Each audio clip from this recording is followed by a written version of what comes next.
Bonjour, dans cette application, nous allons introduire les nombres pairs et les nombres impairs et nous allons faire une application sur ces nombres. On donne A un nombre pair.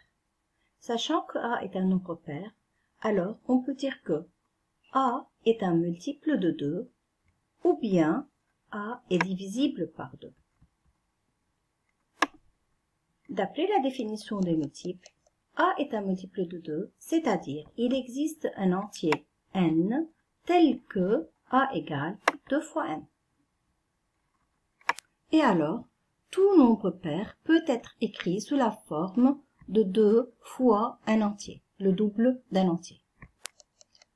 Dans cette partie, nous allons donner 3 entiers consécutifs, à notre choix. Bon, on peut choisir 12, 13, 14, 3 entiers consécutifs. Ou bien 27, 28, 29, ou bien 1000, 1001, 1002. Qu'est-ce qu'on peut déduire? On peut déduire que la différence entre deux entiers consécutifs, c'est 1. Donc, ici, 13 n'est rien que 12 plus 1. Et que 14 n'est rien que 13 plus 1. Mais si je vais prendre 14 par rapport à 12, je peux aussi dire que 14, c'est 12 plus 2. Est-ce que cela est vrai pour les autres nombres qui suivent? 27 est le premier nombre, 28 c'est 27 plus 1, et 29, qui est 28 plus 1, n'est rien que 27 plus 2.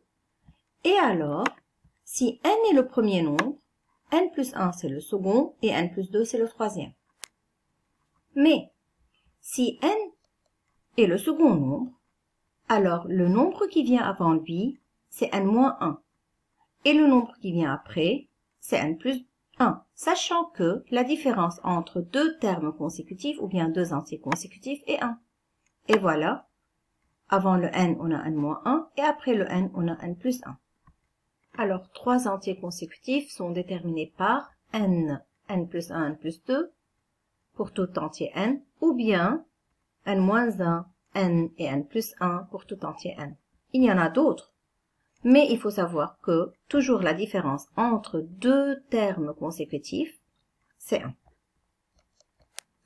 Pour aller plus loin, on peut aussi dire que si le premier est un nombre pair, alors le suivant, c'est impair. Puis après, on a pair. Donc, c'est pair, impair, pair, impair. Ou bien, impair, pair, impair, et ainsi de suite. Donc, sachant que le premier est pair, donc il peut être écrit sous la forme 2n, le double de n, alors le suivant, sachant qu'il est impair, il peut être écrit sous la forme 2n plus 1, comme la différence entre deux termes consécutifs, c'est 1. Ou bien aussi on peut dire, si le premier est 2n, donc celui qui vient avant lui,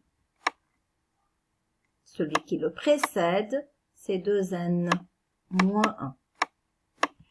Et alors, on peut encore déterminer deux entiers consécutifs par 2n et 2n plus 1, ou bien 2n et 2n moins 1. Là, si je vais parler de nombres pairs et impairs. Dans la première partie, si on veut uniquement parler de 3 nombres consécutifs, sans indiquer s'ils sont pairs ou bien impairs.